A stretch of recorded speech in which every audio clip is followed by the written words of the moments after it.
This is Supervision Technology on YouTube, a barrier-free journey towards accessible world. If you find our videos are informative, do like, share, comment, and don't forget to subscribe. Also enable notifications.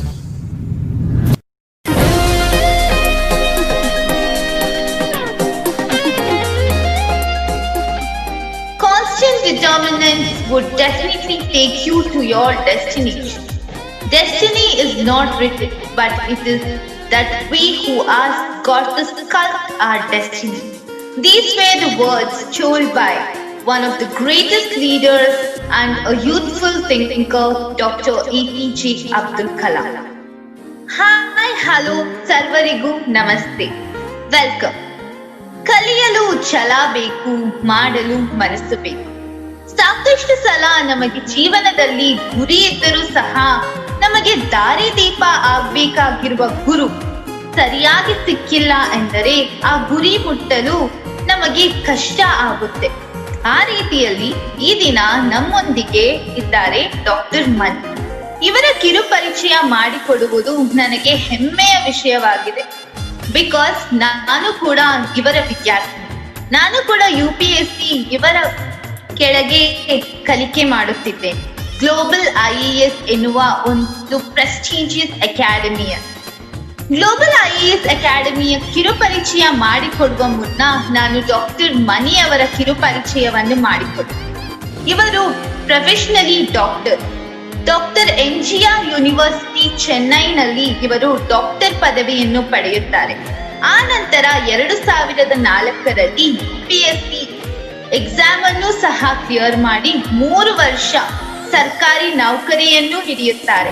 ಆ ನಂತರ 2006 ಅಂದರೆ 2006ನಲ್ಲಿ resignation ಕೊಟ್ಟು ಆ ನಂತರ 2007ನಲ್ಲಿ global IAS academy ಎನ್ನುವ ಒಂದು prestigious ಅಕಾಡೆಮಿಯನ್ನು ತೆರೆದು ಇಂದಿನ ದಿನ ಅದು ಒಂದು ಬೆಂಚ್ ಮಾರ್ಕ್ ಆಗೇ ಇದೆ ಅಂತ ಹೇಳಿದ್ರೆ ತಪ್ಪೇ ಆಗಲ್ಲ.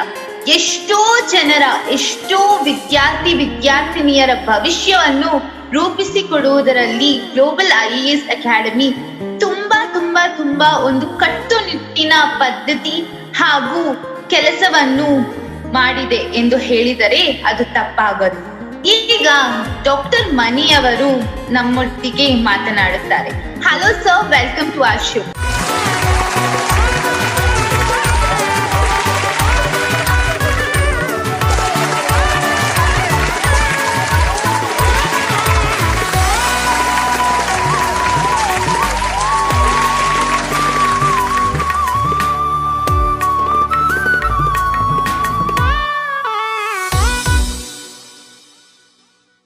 Good evening, Preeta.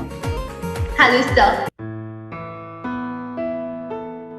Sir, now we have got our viewers across the nation who are watching this, especially our targeted audience are from Karnataka, remote villages, and the students from government college, and moreover, the main audience are differently abled students, the people who belong to disabled category.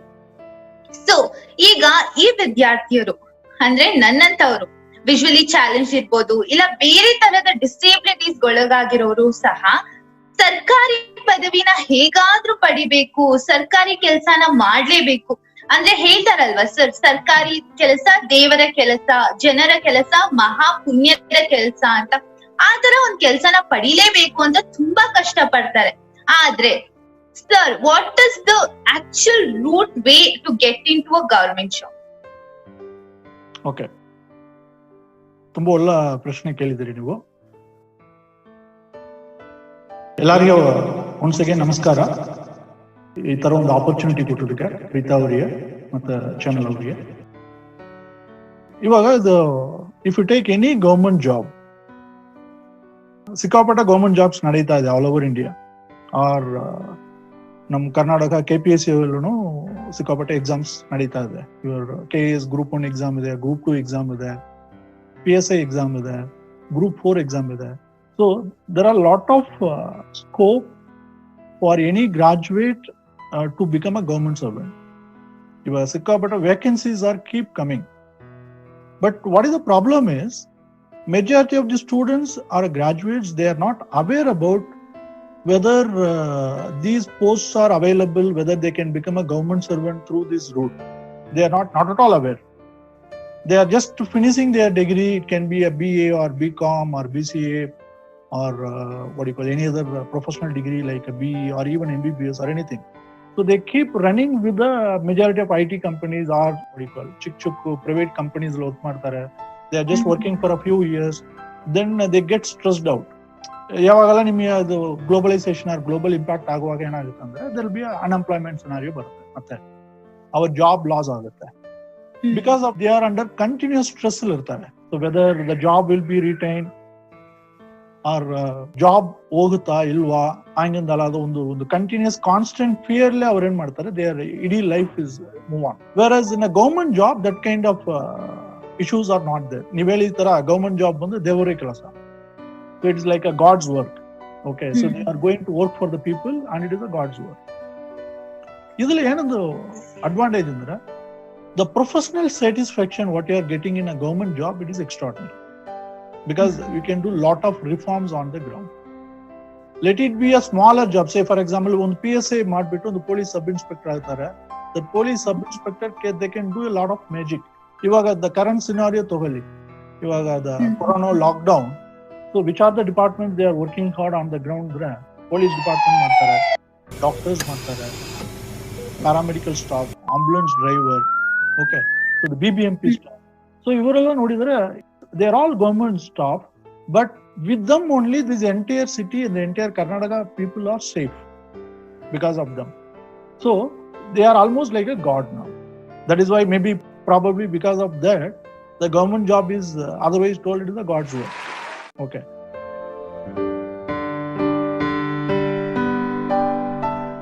ಸರ್ಕಾರಿ ಸೇವೆನೇ ದೇವ್ರ ಸೇವೆ ಅಂತ ತುಂಬಾ ಚೆನ್ನಾಗಿ ಹೇಳಿದ್ರಿ ಸರ್. ಈಗ you have already explained about even though they get into PSI ಅವ್ರು ಹೇಗ್ ಸರ್ವ್ ಮಾಡ್ಬೋದು, ಇಟ್ ಇಸ್ ರಿಯಲಿ ನೋಬಲ್ ಅಂತ. That's right. But when concentrating on differently abled in particular, ಯಾಕಂದ್ರೆ ನಮ್ಮ ಈ ಪರ್ಟಿಕ್ಯುಲರ್ ಚಾನೆಲ್ ಆಡಿಯನ್ಸ್ ಮೋಸ್ಟ್ಲಿ ಬಂದು ಡಿಫ್ರೆಂಟ್ಲಿ ಏಬಲ್ಡ್. ಸೊ ಅಲ್ಲಿ ಯಾವ ತರ ಎಕ್ಸಾಮ್ಸ್ ಬರೀಬಹುದು ಸರ್? ನಾವು ಯಾವ ತರ ಎಕ್ಸಾಮ್ಸ್ ನಮ್ಗೆ ಓಪನ್ ಇದೆ ಗವರ್ಮೆಂಟ್ ಅಲ್ಲಿ? What kind of profession can we take up to serve the society? Okay fine. ಇವಾಗ ಈ ಗವರ್ಮೆಂಟ್ ಜಾಬ್ ಏನ್ ಮಾಡ್ತಂದ್ರೆ, we have a rehabilitation council of India, RCA ಅಂತ ಹೇಳ್ತಾರೆ. ಅವ್ರು ಏನ್ ಮಾಡ್ತಾರೆ, they are giving a constant support or data to the government. ಅವ್ರಿಗೆ ದ ಕಂಪ್ಲೀಟ್ ಡೇಟಾ ಬೇಸ್ ಇರುತ್ತೆ, ಎಷ್ಟು ಜನ ಡಿಫರೆಂಟ್ಲಿ ಡಿಸೇಬಲ್ಡ್ ಅಂತ ಹೇಳ್ಬಿಟ್ಟು. Suppose whether they are physically disabled or visually challenged, any kind of disability irbodu. So all these disabled people are highly eligible to become a government servant. Ivaga even nim tara visually challenged people, they can become an IAS officer also. Ivaga nammu institute lide nodkondra last year Bhavya Dudigi, she is completely 100% visually challenged. Karnataka Administrative Service exam, prelims, mains, interview ಎಲ್ಲ clear ಮಾಡಿದ್ದಾರೆ. That is one of the major success from our global IAS academy. So ಆ ತರ biggest challenge ಏನಂದ್ರೆ, even the graduate visually abled people are having a lack of confidence. ಅಂದ್ರೆ ನಿಮ್ ತರ visually disabled people or physically disabled people highly confident ಆಗಿ they are coming forward to write the exam. That is one of the amazing feature I can say. ಇದೆಲ್ಲ government ಏನ್ ಮಾಡ್ತಾರೆ, they are giving lot of facilities. Even the visually challenge people they can take the scribe along with them. ಅವ್ರ scribe permission ಇದೆ. Scribe ನಾವು global IAS ಅಕಾಡೆಮಿಯಿಂದ ನಾವು arrange ಮಾಡ್ತೀವಿ. ನಾವು we have a lot of contact, the students are coming forward. ಅವ್ರು ಬಂದು scribe ಬಂದು ಕ್ವಶನ್ಸ್ ರೀಡ್ ಮಾಡ್ತಾರೆ. You have to answer the question, ಅವ್ರು ಬರೀತಾರೆ. So that paper will go for the evaluation. So ಆ ತರ physically challenge people, particularly visually challenge ತಗೊಂಡ್ರೆ ನಿಮಗೆ ಸ್ಕ್ರೈಬ್ ಫೆಸಿಲಿಟಿ ಇದೆ. ಸೆಕೆಂಡ್ ಬೆನಿಫಿಟ್ ಏನಂದ್ರೆ, ದರ್ ಇಸ್ ದ ರಿಸರ್ವೇಶನ್. ನಿಮಗೆ 3% ಡಿಸಬಿಲಿಟಿ ರಿಸರ್ವೇಶನ್ಸ್ ಇದೆ ಎನಿ ಗವರ್ಮೆಂಟ್ ಜಾಬ್. ನೀವು KAS ಎಕ್ಸಾಮ್ ಗ್ರೂಪ್ 1 ತಗೊಂಡ್ರು ಸರಿ, second group or third group or even IAS exam UPSC ತಗೊಂಡ್ರು, in all the exam there is a certain percentage of reservation ಇದೆ. So ಆ reservation ಮೇಲೆ ನೀವು confident ಆಗಿ if you come forward and write the exam, definitely they can become an officer. There is no doubt.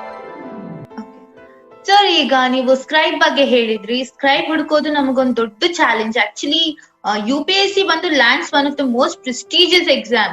ಆದ್ರೆ 10th standard board exam ಬರೆಯೋಕ್ಕೂ ನಮಗ್ scribe ಸಿಗೋದು ತುಂಬಾ ಕಷ್ಟ. ಸೊ ನೀವ್ ಒಂದ್ ಕಡೆ ಮೆನ್ಷನ್ ಮಾಡಿದ್ರಿ that you will be providing scribes ಅಂತ.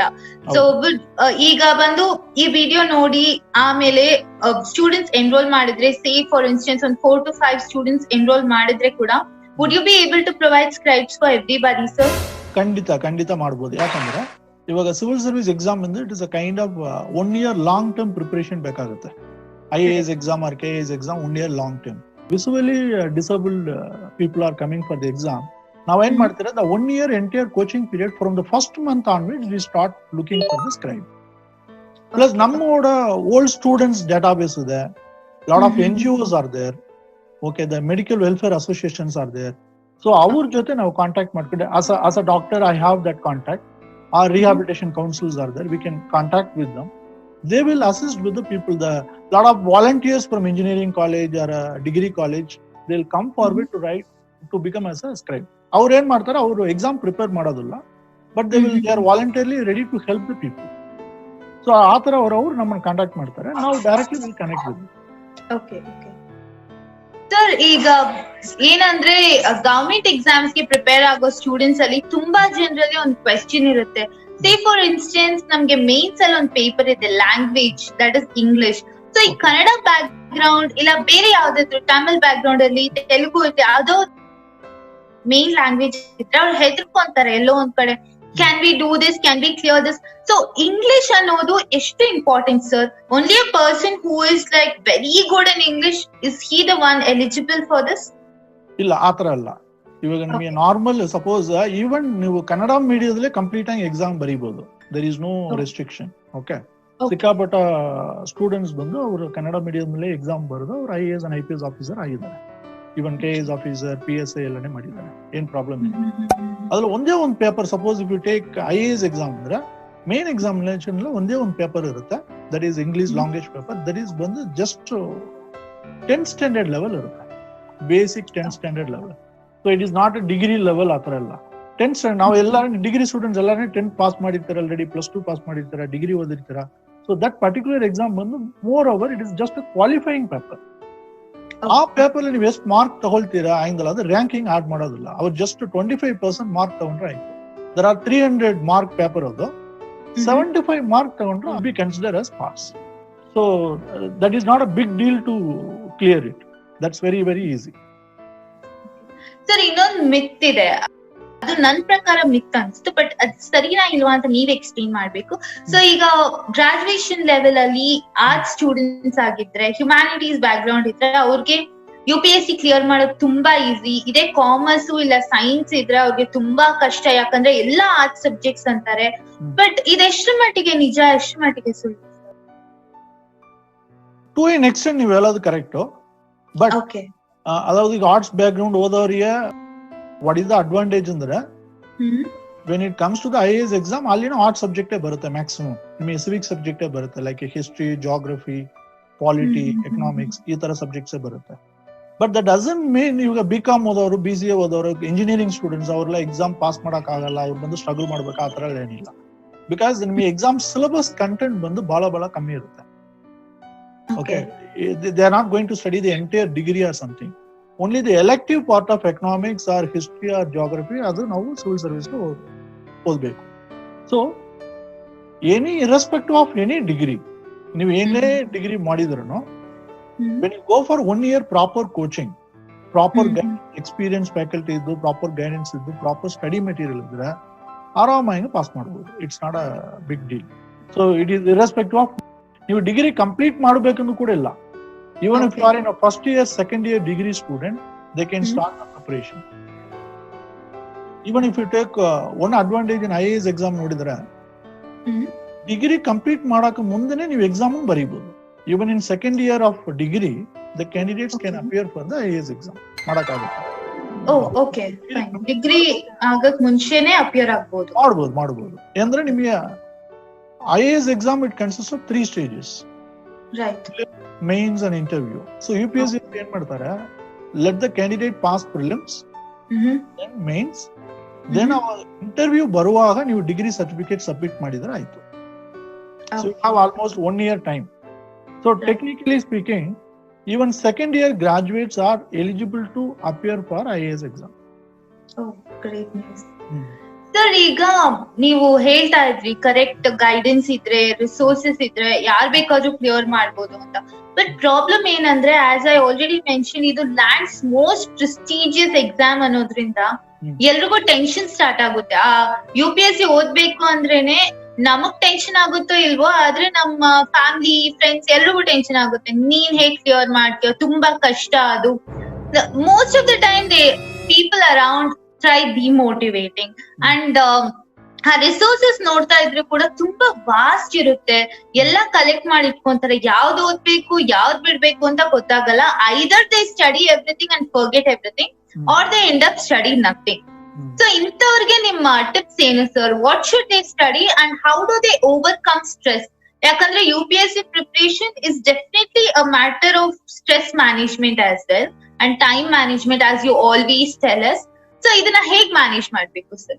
ಓಕೆ, ಒಂದು ಓಪನ್ ಸೀಕ್ರೆಟ್ ಏನಂದ್ರೆ, ಈಗ ಸಿವಿಲ್ ಸರ್ವಿಸ್ ಎಕ್ಸಾಮ್ ಈವನ್ ನೀವು ಟಾಪರ್ಸ್ ಜೊತೆ ಮಾತಾಡಿದ್ರು, ನಮ್ಮ ಹುಡುಗರೆ ತುಂಬಾ ಜನ ಪಾಸ್ ಮಾಡಿದ್ದಾರೆ. ಈವನ್ ಆಲ್ ಇಂಡಿಯಾ ರ್ಯಾಂಕ್ 3, 10, 44 ಈ ತರ ರ್ಯಾಂಕ್ ತಗೊಂಡಿದ್ದಾರೆ. ಅವ್ರ ಜೊತೆ ನಾವು ಮಾತಾಡುವಾಗ ಅವ್ರೇನ್ ಹೇಳ್ತಾರೆ, to be successful in IAS exam it should be limited books, repeated study. ಇದು ಒಂದೇ ಆನ್ಲೈನ್ ಮಂತ್ರ, limited books, repeated study. So ನಿಮಗೆ ಸಿಲೆಬಸ್ ವಾಸ್ಟ್ ಇರುತ್ತೆ, ಅದು ಇರುತ್ತೆ ಅಂತ ಹೇಳ್ಬಿಟ್ಟು ನಿಮಗೆ ಸಿಕ್ಕಾಪಟ್ಟೆ they'll give you the stress. Okay, but actually the number of questions, how much you are going to answer it, number of words you are going to answer it, ಅದು ಬಂದು ಬಹಳ limited.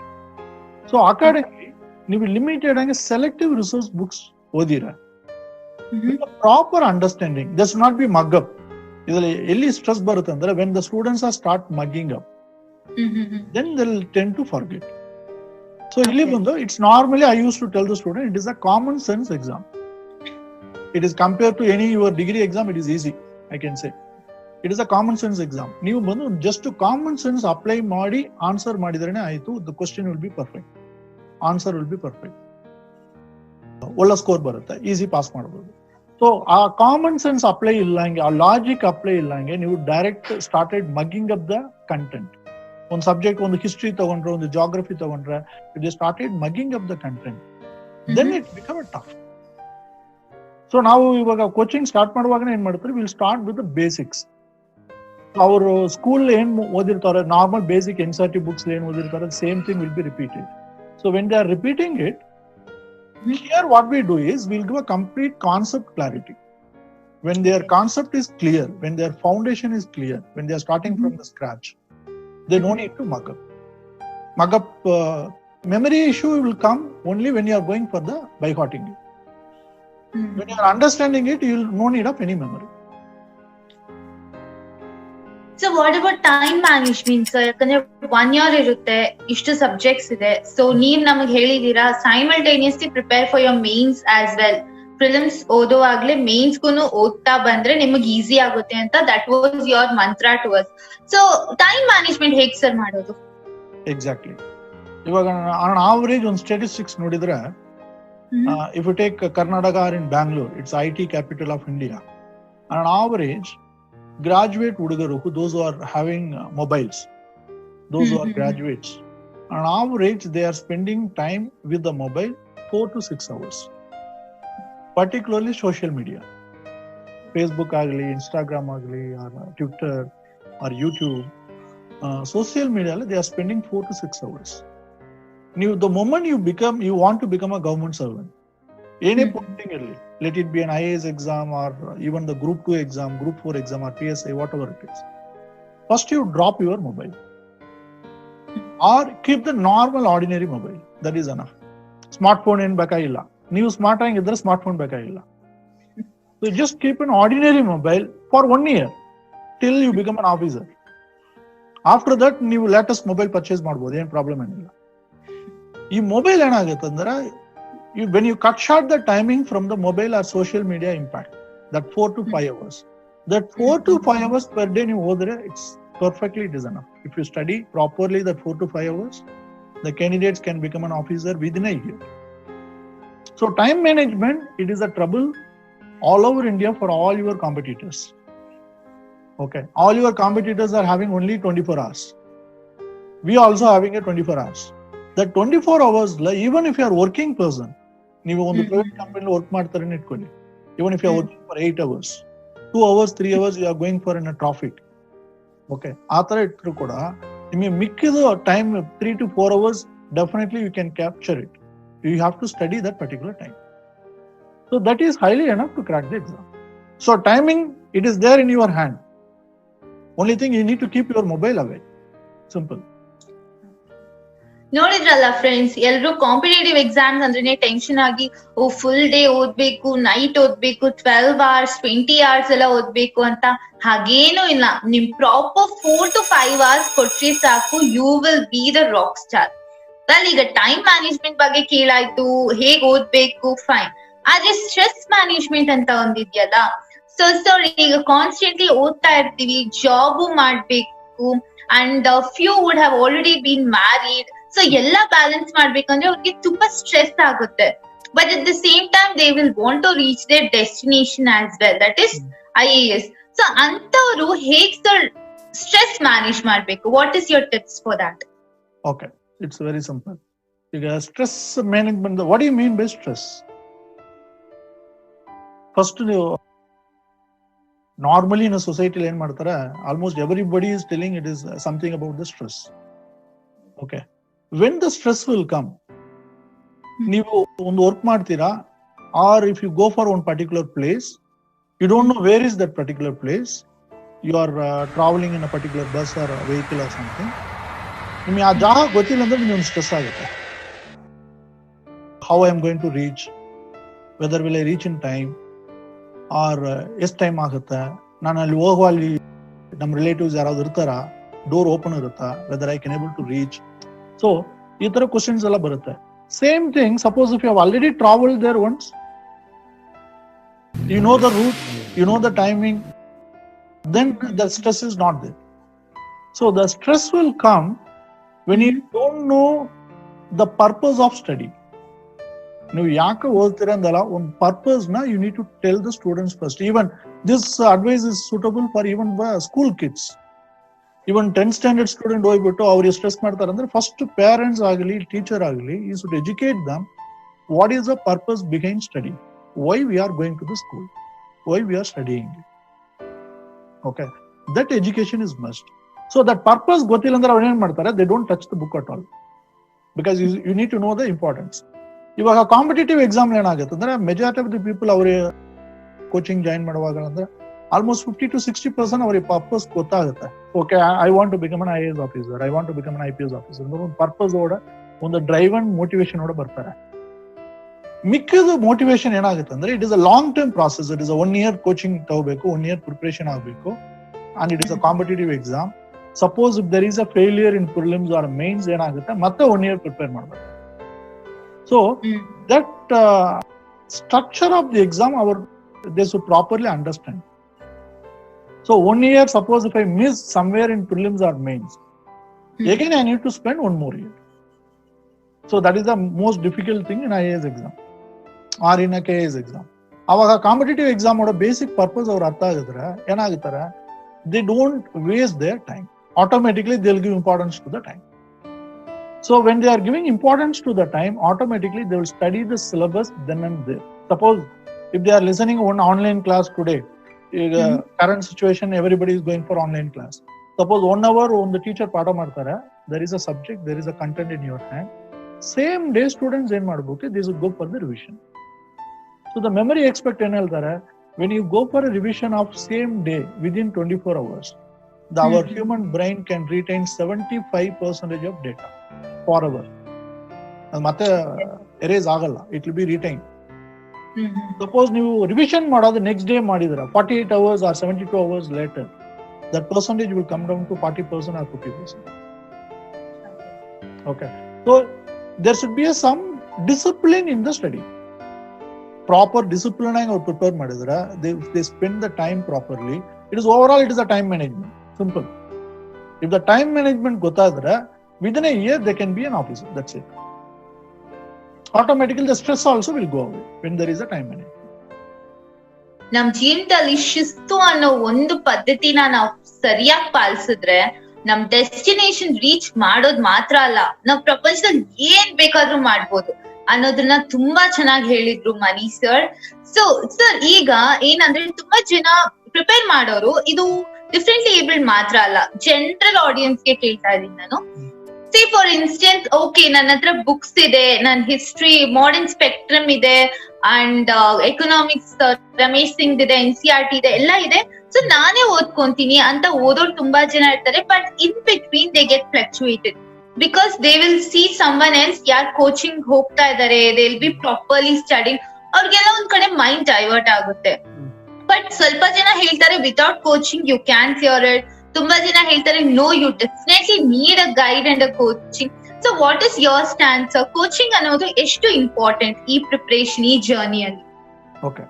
See, without any assistance, without any support from the coaching institute, definitely the candidate can pass.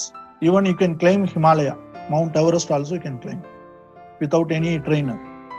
But what is the difference? What makes the difference? How long you take to finish the game? That is a big question mark. ನಿಮಗೆ ಎಷ್ಟು ವರ್ಷ ಆಗುತ್ತೆ to become an IAS officer and IPS officer? ಎಷ್ಟು ವರ್ಷ ಆಗುತ್ತೆ to become a government servant in Karnataka? That is the biggest question mark. ಆ ಕ್ವಶನ್ಗೆ ನೀವು ಆನ್ಸರ್ ಹುಡುಕಿದ್ರೆ, if you have a trainer or a mentor or a coaching institute, your time slot will come down from 5 years to 1 year. So that is where the coaching institute going to help, or the mentor going to help, or the trainer going to help.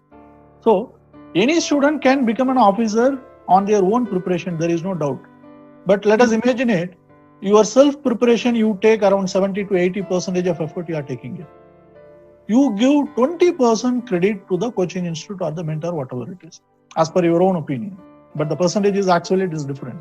Even if you keep 80 and 20, ಈ 20% ನಿಮಗೆ ಬಹಳ important. It is very very important. Without this 20% you can't achieve the 100% success.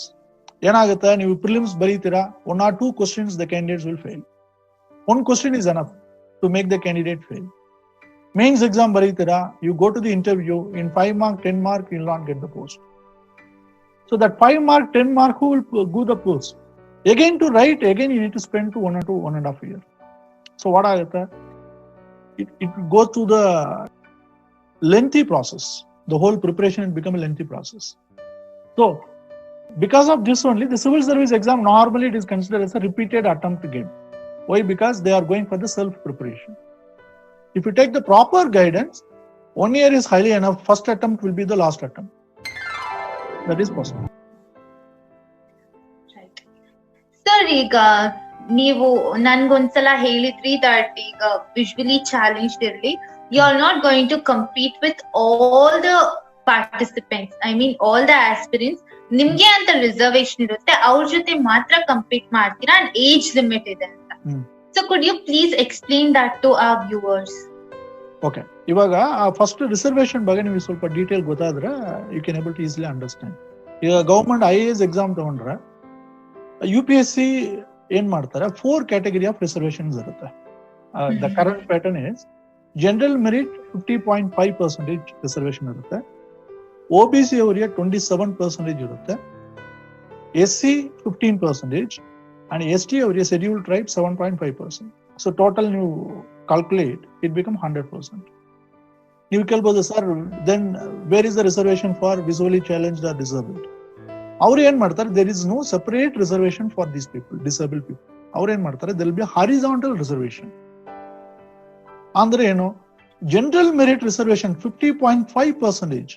ಆ reservation suppose the visually challenged person happen to be a general merit, ಅವ್ರು ಏನ್ ಮಾಡ್ತಾರೆ, that particular candidate ಏನ್ ಮಾಡ್ತಾರೆ, general merit category ಹಾಕ್ಬಿಟ್ಟು out of 50.5, 3% will be reserved for the visually challenged or physically disabled. All the disabled category will go for a 3%. So after each and every category, under OBC there will be a 3%, under SC there will be a 3%, under ST there will be a 3%. So technically if you analyze it, suppose let us consider Preeta is a visually challenged. Let us consider she is coming from general merit. general merit candidate. Where she is going to compete? She is going to compete with 3% of disabled people, those who are competing within the general merit crowd. So you are not going to compete with OBC visually challenged, SC/ST visually challenged. Their categories are different. Your categories are different. So within that particular limited crowd only, you are going for the competition. And the general merit normal candidates, with them you are not going to compete because your 3% will be always reserved. It is fixed for the reserved. Suppose one particular year our seat bandu fill agilla, and that vacancy will be remained there. That will be added in the next year. So they will not club it with the normal candidate. So in that aspect, the disabled people, when they are coming forward and writing the exam, their chances of clearing the exam is very high. Percentage of success is more. ಇದು group B ಗೂನು applicable sir? It's applicable. It's applicable. Even TNPSC or even TNPSC, Tamil Nadu Public Service Commission, even KS, Karnataka Administrative Service. In each and every category. ಹೇಳಿದ್ರಲ್ಲ sir ಒಂದ್ಸಲ Karnataka administrative service ಅಲ್ಲಿ women reservation ಅಂತ ಕೂಡ ಇದೆ, and we would be under that also ಅಂತ. Yes. In Karnataka Administrative KPSC examination, what is the another advantage ಏನ್ ಮಾಡ್ತಾರೆ ಅಂದ್ರೆ, here they are following one more very good reservation for encouraging more participation from the women. There is a women reservation also there. This is not there in other state. Okay. Because state la few states they don't have, whereas in Karnataka they have. That is another advantage. So you have a separate women reservation apart from your general reservation. Suppose you have 3A category, 3B category, 2A, 2B ತರ category la reservation ಬರುವಾಗ, plus if you happen to be a woman, there will be women reservation also. Plus ಇವಾಗ recently there was a bill passed in Karnataka, Hyderabad Karnataka region. Yeah. That particular backward region ಲಿದ್ದು ನೀವು ಬಂದಿದ್ರೆ ಅವ್ರು ಏನೇ ನಿಮಗೆ extra reservation ಬರುತ್ತೆ, just to what you call giving some more chance to them. So ಅದರ ನಿಮಗೆ multiple channels of reservations ಇರುತ್ತೆ. So once if you approach us directly with your category, with your caste, our counsellor can help you out what category you are coming. Okay ಅದಾರ್ಥ sir. ಈಗ global IAS academy ಬಗ್ಗೆ ಹೇಳ್ತಾ ಅದ್ರ achievements ನ ಹೇಳಿ sir. It's time for us to speak about global IAS academy, the milestone achievements, and ನೀವು ಯಾವ ತರ ಅಂದ್ರೆ ಈಗ global IAS academy you have offline class and online class ಎರಡೂ ಸಹ ಹೇಳ್ಕೊಡ್ತೀರಾ. You have your own YouTube channel through which students can avail the lectures and ಅಲ್ಲೂ ಹೋಗಿ ಕೇಳಿಸ್ಕೋಬಹುದು ಮಿಸ್ಡ್ ಔಟ್ ಕ್ಲಾಸಸ್ ನ, ಆತರ ಎಲ್ಲ ಫೆಸಿಲಿಟೀಸ್ ಇದೆ. ಸೊ ಅದ್ರ ಬಗ್ಗೆ ಸ್ವಲ್ಪ ತಿಳಿಸ್ಕೊಟ್ರೆ ದೂರದಲ್ಲಿರೋ ಸ್ಟೂಡೆಂಟ್ಸ್ ಯಾರಿಂದ ಬರಕ್ಕಾಗಲ್ವೋ ಅವ್ರ ಅಟ್ಲೀಸ್ಟ್ ಆನ್ಲೈನ್ ಅಲ್ಲಿ they will take the help and you can brief them about the fee structure and the materials, Global IAS Academy materials, exclusive materials and newsletter. ಇದ್ರ ಬಗ್ಗೆ ಸ್ವಲ್ಪ ತಿಳಿಸ್ಕೊಡಿ ಸರ್. ಓಕೆ, ಇವಾಗ ದ ಮೋಸ್ಟ್ ಇಂಪಾರ್ಟೆಂಟ್ ಥಿಂಗ್ ಬಂದು ಇವಾಗ ಈ ತರ competitive exam ಏನ್ ಮಾಡ್ತಾರೆ, majority of the graduates are they have immediate social pressure. ಅವ್ರು ಏನೋ ಒಂದು ಜಾಬ್ ಹೋಗ್ಲೇಬೇಕು. So they are getting tied up with some private job. So they are not directly coming to the coaching and other stuff. So ಆ job ಹೋಗುವಾಗ they are getting somewhere stuck. Traffic jam ಇರುತ್ತೆ, may be outside Bangalore ಇರ್ತಾರೆ, maybe some other city in Karnataka. ಅವರಿಗೆ support ಮಾಡುವಾಗ ನಾವೇನ್ ಮಾಡ್ತಾರೆ, we have a complete online classes also we have. ಇದು ಬಂದು ಲಾಸ್ಟ್ 3 years ಇಂದ global IAS we are conducting it, not only from corona, we have from almost from 2017 onwards we are doing it. ಇವು online support ಅಂದ್ರೆ ಏನು, directly whichever the faculty they are coming and handling it in regular class. Regular ನೀವು class ರೂಮ್ಗೆ ಬಂದು class attend ಮಾಡಿದ್ರೆ ಏನೇನ್ faculty ಬರ್ತಾರೋ same faculty ಅವ್ರು ಏನ್ ಮಾಡ್ತಾರೆ, ಆನ್ಲೈನ್ ಕ್ಲಾಸಸ್ ತಗೊಳ್ತಾರೆ ಡೈರೆಕ್ಟ್. ಸೊ ಆನ್ಲೈನ್ ಫೆಸಿಲಿಟಿ ಏನ್ ಮಾಡ್ತಾರೆ, we have a separate website is there, ಅದನ್ನ ಲಾಗಿನ್ ಐಡಿ ಪಾಸ್ವರ್ಡ್ ಕೊಡ್ತೀರಿ ನಾವು, ಶೆಡ್ಯೂಲ್ ಪ್ರೀ ಫಿಕ್ಸ್ ಆಗುತ್ತೆ. ನಿಮಗೆ basic mobile or laptop or desktop ಏನೋ ಡಿವೈಸ್ ಇದ್ರೆ ನೀವು ಆರಾಮಾಗಿ, suppose even if you are sitting in Bidar or Belgaum or Mysore or Mangalore, from there you can easily connect it. Even in rural area 2nd class or 3rd class cities ಇದ್ರು ಕೂಡ directly you can connect. Connect ಇಂದ ಏನದು, ಇವಾಗ directly you can interact with the faculty ಜೊತೆ ನೀವು directly questions raise ಮಾಡ್ಬೋದು, directly interact ಮಾಡ್ಬೋದು, ಅವ್ರು ಡೈರೆಕ್ಟ್ಲಿ ಎಕ್ಸ್ಪ್ಲೈನ್ ಮಾಡ್ತಾರೆ. So you will feel as it is you are in the Bangalore coaching institute centre. So quality wise ನಿಮ್ಗೆ ಏನು difference ಏನು ಬರಲ್ಲ. ಫಸ್ಟ್. ಸೆಕೆಂಡ್ ಥಿಂಗ್, ನೀವು ಲೈವ್ ಕ್ಲಾಸ್ ಅಟೆಂಡ್ ಮಾಡುವಾಗ ಆ ಕ್ಲಾಸಸ್ ಎಲ್ಲಾನೇ ನಿಮಗೆ ರೆಕಾರ್ಡ್ ಆಗುತ್ತೆ. ಸಪೋಸ್ ನೀವೇ ಲೈವ್ ಅಟೆಂಡ್ ಮಾಡ್ತೀರಾ, ನೀವೇ ಒಂದು 2 ಕ್ವಶನ್ಸ್ ಕೇಳಿರ್ತೀರಾ, ಫ್ಯಾಕಲ್ಟಿ ಡಿಸ್ಕಸ್ ಮಾಡಿರ್ತೀರಾ, everything will be recorded. Even the students ಏನೇನು ಡಿಸ್ಕಸ್ ಮಾಡ್ತಾರೆ ಎವ್ರಿಥಿಂಗ್ ವಿಲ್ ಬಿ ರೆಕಾರ್ಡೆಡ್. ಆ ರೆಕಾರ್ಡೆಡ್ ಕ್ಲಾಸಸ್ ಏನ್ ಮಾಡ್ತೀರಾ ನಾವು, we are uploading in our website. ಆ ವೆಬ್ಸೈಟ್ ಆಕ್ಸೆಸ್ ಬಂದು ನಾವು 24/7 it is given to the student. So students apart from one time listen ಮಾಡುವಾಗ, ಸಪೋಸ್ ಅವ್ರಿಗೆ ಸಮ್ ಟೈಮ್ಸ್ ಕ್ವಶನ್ಸ್ ಏನ್ ಬರಲ್ಲ, one time just listen and go. Second time suppose they have a doubt, ಇವಾಗ book ತಗೊಂಡು ನೀವು ಓದ್ತೀರಾ, you have some doubt, immediately again you can go to the website, you can listen that particular video again. So athara multiple times ನೀವು classes ತಗೋಬಹುದು. That is one advantage. And the another advantage, suppose ivago today if the candidates are attending modern Indian history some chapters, athara ಇಟ್ಕೊಳ್ಳಿ, ಇವಾಗ ಒಂದು history class attend ಮಾಡ್ತಾರಾ, same day what they can do, they can go for objective type test in the online portal. ಅಲ್ಲಿ ಹೋದ್ರೆ ನಿಮಗೆ history questions ಇರುತ್ತೆ, objective questions ಇರುತ್ತೆ. You can directly log in and you can take the test and you can compare your result with other students. All India level ranking barutte, nimmoda percentage of mark barutte, what is the explanation, why you have committed a mistake, if it is a question is correct, why it is correct, if it is wrong, why it is wrong, athara explanation barutte with a detailed analytical report barutte.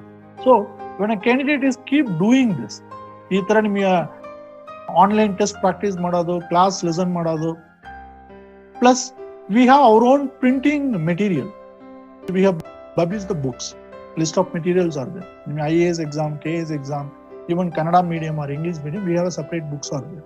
Ee books nimage sikkuvaga, aa books itkondu you can listen the video, you can take the online test, you can go through this book, then everything would be a complete. Your preparation is complete. Apart from that, there will be a mock test also conduct ಮಾಡ್ತಾರೆ ನಾವು.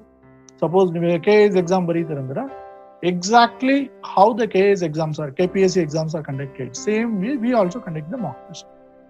ಆ mock test ಬರೆಯುವಾಗ ಏನಾಗುತ್ತೆ, students here they are getting some more confident how exactly they can face the exam, what is the percentage of mark, where and all they are getting weak, so which are the areas they need to focus. So like that, step by step they need to go for a preparation. So all these facilities are available. Sir, ಈಗ global IAS ಅಕಾಡೆಮಿಯಲ್ಲಿ materials ಕೊಡ್ತೀರಾ, as you told books. ಈಗ ಯಾರಾದ್ರೂ ನೀವ್ ಹೇಳಿದ ತರ ಬೀದರ್, ಮೈಸೂರ್ ಹಂಗಿದ್ರೆ ನೀವ್ ಆ ಬುಕ್ಸ್ ನ ಕೊರಿಯರ್ ಮಾಡ್ತೀರಾ, ಇಲ್ಲ ಅಂದ್ರೆ ಅವ್ರು ಆನ್ಲೈನ್ ಇಂದ ಡೌನ್ಲೋಡ್ ಮಾಡ್ಕೋಬಹುದಾ? ಆ ತರ facility we have both the facilities. Online book ಇರುತ್ತೆ, ಆಫ್ಲೈನ್ ಬುಕ್ ಇರುತ್ತೆ. ಸೊ ಸಮ್ ಹುಡುಗರು ಏನ್ ಮಾಡ್ತಾರೆ, online book sir we are not comfortable with online, ನಮಗೆ ಪ್ರಿಂಟೆಡ್ ಬುಕ್ ಕೇಳ್ತಾರೆ. ಆಗ ಅವ್ರಿಗೆ we will dispatch it directly to their address. ನಮ್ಮ ಆಫೀಸ್ ಇಂದ directly within 3 days the books will reach once they join. Rest online access ಎಲ್ಲ ನಾವು just we will send through the mail. ಅವರು ಆ login ID ಇಟ್ಕೊಂಡು they can log in and they can listen the class. Sir, ಈಗ ಕೆಲವೊಬ್ಬರಿಗೆ classes attend ಮಾಡಕ್ ಆಗಲ್ಲ, I mean that could be any reason. ಅಂತವ್ರಿಗೆ ಬರೀ ಮೆಟೀರಿಯಲ್ಸ್ ಬೇಕು and current affairs, monthly newsletter ನೀವೇನ್ ಕಳಿಸ್ತೀರಾ ಆ ಆಕ್ಸೆಸ್ ಮಾತ್ರ ಬೇಕು ಅಂದ್ರೆ, if they are ready to pay only for that, ಆ ಆಕ್ಸೆಸ್ ಮಾತ್ರ ಕೊಡ್ತೀರಾ sir? That is also we are giving it because it's purely based on convenience to the students. Andre it's a time management. We try to tell them that to go for online access. The recorded classes ಅವರು ಓಡಬಹುದು. Suppose our live classes ಬರಕ್ ಆಗಿಲ್ಲ ಅಂದ್ರೆ ಏನ್ ಮಾಡಬಹುದು ಅಂದ್ರೆ, they can have the access from our website. They can watch anytime, 24/7 they can watch the classes anytime. ಅದೊಂದು facility ಇದೆ. Plus they can collect the materials directly, they can prepare on their own along with it. ಅದು ಮಾಡಬಹುದು. Sir, ಈಗ ಈ video ನೋಡಾದ್ಮೇಲೆ I am sure that definitely ತುಂಬಾ ಜನರಿಗೆ ಇನ್ನೊಂದು ಲಾಸ್ಟ್ ಕ್ವೆಶ್ಚನ್ ಇರುತ್ತೆ. What is the maximum age eligibility for us to appear? Okay, ಇವಾಗ ಮ್ಯಾಕ್ಸಿಮಮ್ ಏಜ್ ಲಿಮಿಟ್ ಬಿಡ, the minimum age limit is just 21 for any exam. Okay, normally you 21 years nodidre you will be approximately in a second year or third year graduation. ನೀವು government exam, government job, if you are aiming it, then you start the plan early. In the first year graduation or second year graduation in that you start early, then it become very very easy target. Immediately after the graduation you will be a government servant. That is the advantage. Okay, so then that they need to start. Maximum age limit it goes up to 37 for IAS exam. For KPS exam, it goes up to 40. That depends on the reservation. Okay. So up to 40 years you have a time. You don't need to wait till then. At the age of 20, 21, if the candidates are starting it, it is really good. But at the retirement age, any government servant, if you see that, maximum it goes around 60. Okay. 60 is the maximum, or maximum 62 it goes. If it is a senior IAS and IPS officer, it goes for up to 62. So in that case, ಇವಾಗ ನೀವು late start ಮಾಡಿ 37th year ನೀವು start ಮಾಡಿ 38 if you become a government servant, your number of service you are going to work in the government would be very, very limited. If the candidate passed the exam at the age of 23, 24, number of service ಬಂದ್ರೆ ನಿಮಗೆ ಜಾಸ್ತಿ ಇರುತ್ತೆ. So that you need to calculate. That is the advantage or disadvantage. Sir, I'm sure that after watching this video, many of our viewers would definitely be inspired and ನೋಡೋ ಸಾಕಷ್ಟು ಜನ actually ಇದು ಅವ್ರದೇ demand, viewers demand. ನಾವ್ ಈ ತರ government exam prepare ಆಗ್ಬೇಕು, but ನಮ್ಗೆ ಹೋಗ್ಬೇಕು ಆ ದಾರಿಗೆ, ಆ ಡೆಸ್ಟಿನೇಷನ್ಗೆ, ಆದ್ರೆ ಹೋಗೋ ದಾರಿ ಹೇಗೆ ಅಂತ ಗೊತ್ತಿಲ್ಲ ಅಂತ ಕೇಳಿದಕ್ಕೆ ಎಕ್ಸ್ಕ್ಲೂಸಿವ್ ಆಗಿ ಈ ವಿಡಿಯೋ ಮಾಡಿದ್ವಿ. And firstly thank you so much for your time sir. ಇಷ್ಟೊತ್ತು ನಮ್ ಜೊತೆ ಸ್ಪೆಂಡ್ ಮಾಡಿ ನಮ್ ವ್ಯೂವರ್ಸ್ಗೆ ಎಲ್ಲಾನು ತುಂಬಾ ಚೆನ್ನಾಗಿ ತಿಳಿ ಹೇಳಿದೀರಾ. ಅಂಡ್ ಇನ್ ಕೇಸ್ ಯಾರಾದ್ರೂ ನಿಮ್ನ ಕಾಂಟ್ಯಾಕ್ಟ್ ಮಾಡ್ಬೇಕು ಇಲ್ಲ ಇನ್ಸ್ಟಿಟ್ಯೂಟ್ ನ ಕಾಂಟ್ಯಾಕ್ಟ್ ಮಾಡ್ಬೇಕು ಅಂದ್ರೆ how do they do it sir? That I'll put it the details, the number or website. It's a globalasacademy.in. They can visit, or globalasacademy.com. Fine sir. Global IAS Academy ಹಾಕಿದ್ರೆ ಸಾಕು, ಬರುತ್ತೆ, detail ಬರುತ್ತೆ. So or we will put the numbers down in the scrolling. They can check it. Fine sir. Friends ನೋಡಿದ್ರಲ್ಲ, government exams ಎಲ್ರ ಕನ್ಸು ಹೌದು. And most of them ಆ ದಾರಿಯಲ್ಲಿ ಹೇಗ್ ನಡಿಬೇಕು ಅನ್ನೋದ್ರಲ್ಲಿ ತುಂಬಾನೇ ಕನ್ಫ್ಯೂಸ್ ಆಗಿರ್ತೀರಾ. ಈಗ ಆ ಸಾಧನೆಯ ಮೇರುಗಿರಿನ ಹೇಗ್ ಹತ್ಬೇಕು ಅನ್ನೋದನ್ನ ಮನಿ ಸರ್ ತುಂಬಾ ಚೆನ್ನಾಗಿ ನಮ್ಮೆಲ್ರಿಗೂ ಹೇಳ್ಕೊಟ್ಟಿದ್ದಾರೆ. ಅಂಡ್ ಕೋಚಿಂಗ್ ಸೆಂಟರ್ ಆಗ್ಲಿ, ಟೀಚರ್ಸ್ ಆಗ್ಲಿ, ಗೈಡ್ ಆಗ್ಲಿ ಎಷ್ಟು ಇಂಪಾರ್ಟೆಂಟ್. ರಿಸೋರ್ಸಸ್ ತುಂಬಾ ಇಟ್ಕೊಳ್ಳೋದು ತಪ್ಪು. Limited resources, repeated study, that is the ಮಂತ್ರ. ಟೈಮ್ ಮ್ಯಾನೇಜ್ಮೆಂಟ್, ಸ್ಟ್ರೆಸ್ ಮ್ಯಾನೇಜ್ಮೆಂಟ್, ಎಲ್ರ ಬಗ್ಗೆ ತುಂಬಾ ತುಂಬಾ ಚೆನ್ನಾಗಿ ನಮ್ಗೆ ಎಲ್ಲಾನು ವಿವರಣೆ ನೀಡಿರೋ ಮನಿ ಸರ್ಗೆ ನಮ್ ಎಲ್ಲರ ಪರವಾಗಿ ಹೃತ್ಪೂರ್ವಕ ಧನ್ಯವಾದಗಳು. ಹಾಗೂ ದಯವಿಟ್ಟು ಸಬ್ಸ್ಕ್ರೈಬ್ ಮಾಡಿ, ಲೈಕ್ ಮಾಡಿ, ಅಂಡ್ ಡಿಸ್ಕ್ರಿಪ್ಷನ್ ಬಾಕ್ಸ್ ಅಲ್ಲಿ ನಾವು global IAS academy contact details ಎಲ್ಲಾನು ಕೊಟ್ಟಿರ್ತೀವಿ. And please do contact. ನಾನು ಇದೇ ಇನ್ಸ್ಟಿಟ್ಯೂಟ್ ಸ್ಟೂಡೆಂಟ್ ಆಗಿ ಹೇಳ್ತಾ ಇದ್ದೀನಿ. The institute is truly amazing. Differently ಏಬಲ್ಡ್ಗೆ ತುಂಬಾನೇ ಫ್ರೆಂಡ್ಲಿ. ಡಿಫ್ರೆಂಟ್ಲಿ ಏಬಲ್ಡ್ ಮಾತ್ರ ಅಲ್ಲ, ನಮ್ಗೆ ಇಷ್ಟು ಫ್ರೆಂಡ್ಲಿ ಅಂದ್ರೆ ನಾರ್ಮಲ್ಗೆ ಇನ್ನೂ ಸೂಪರ್ ಫ್ರೆಂಡ್ಲಿ ಆಗಿರುತ್ತೆ. So please do join. And when you are preparing for government exam, sir ಹೇಳಿದ ಎಲ್ಲಾ ಟಿಪ್ಸ್ ನ ಮನ್ಸಲ್ಲಿ ಇಟ್ಕೊಂಡು ಪ್ರಿಪೇರ್ ಆಗಿ. ಅಂಡ್ ಆಲ್ ದಿ ಬೆಸ್ಟ್ ನಿಮ್ ಎಲ್ಲರ ಕೆರಿಯರ್. ಮತ್ತೊಂದು ವಿಡಿಯೋ ಅಲ್ಲಿ ಸಿಗ್ತೀನಿ. Until then, this is Preetha signing off. Thank you viewers for a great opportunity. Thanks a lot.